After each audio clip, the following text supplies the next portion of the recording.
Hey guys, wanted to make a quick video on a method I have started using recently involving recipe presets that allows me to get my timecode files or my Busk file just up and running that much faster. This could open up, I've tried to make this video about 8 different times. I've found myself going down different rabbit holes over explaining things, and that's if you know how this channel works, I try to not over-explain or take up too much time explaining things. So let me just show you kind of what I have done and how I use it. So if you notice here, I've got kind of 3 different color pools split up, by the numbers pretty much. I've got these universal color presets down here, these global here in the middle, and then these actually recipe presets up in this top pool.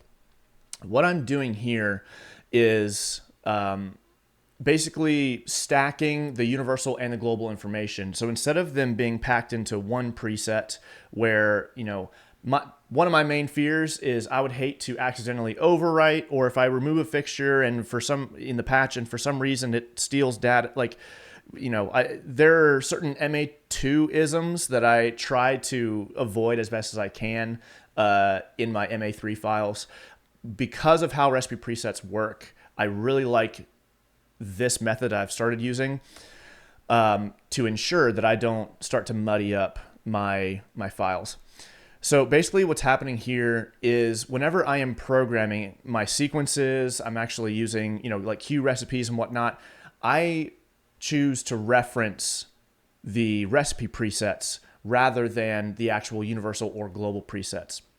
Reason being is because when I step into a new room, I've patched in my new lights.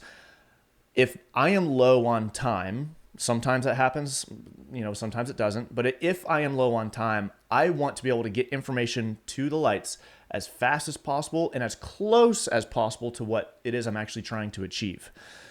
By having universal presets available in my programming, if I don't have any time to color correct or just make changes to the physical rig, I can back up with the universal information.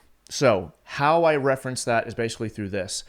In this recipe preset, if we go and edit it and open, I've got both the universal and the global preset referenced in 2 different recipe lines. If you've missed any of my other videos where I've talked about universal, global, and selective priorities, very quick breakdown. Selective is your highest priority, global is your kind of mid-tier priority, and universal is your lowest. Now, of course, your fixtures will follow whatever priority is the highest at the time that it's being sent information. So if it only has universal information, that will be what will take priority. But at the moment you add global or selective, it will listen to that over the universal information. For these recipe presets, like I said, I reference both universal and global information. That way, if I am short on time and do not have the time to update my global preset, I can back up with the universal. The whole point of this is there are times when you walk in different venues, you have different fixtures. Some are better than others. And let's say, or not even just better than others, some are working better than others. And you may have a fixture with a bad color flag. It may not, let's say your red is not fully saturated red. It may have that little bit of like an orange tint to it. You want to be able to correct other colors down the line. That way you can get as close to the actual colors that you want. If you don't have the time, you can back up with the universal. Of course, there's the difference there of you may not get the actual red that you want, but you can get as close with limited time as you can. But if you have the time, you can go through and update your global presets and color correct. The selection is from value. I do that because, it could be groups can change, group selections can change, especially in the Q recipes. Sometimes I'm calling for this one to be here, this one to be here. I don't want my recipe presets to be stuck to a specific group. I'd rather it be open reference, just like it's a universal preset, pretty much. So, since I've got that, you could see like my source spots. These are the spots I used to build my file, right? To make my presets, make my colors, all that stuff. If I tell them to go orange, even on the universal or on the global, like they're going to the orange that I want them to go to. Now, the house spots, and hopefully you guys will be able to see it through YouTube. Hopefully you can see that little bit of difference. So the house spots, I've kind of got it broken up. My source rig is the top 3D window. My house rig is the bottom 3D window. On those house spots, it kind of looks like the orange is just a little bit brighter than like that true kind of harsher orange that I actually want, like I've got shown in the source fixtures. So basically all I would have to do is, again, if I've got the time, I can color correct those. That's about it right there.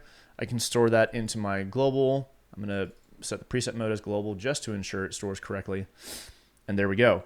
So now if I clear out, select both my source and house spots for our reference's sake, now those house spots are not using the universal information anymore. They're now using the global information.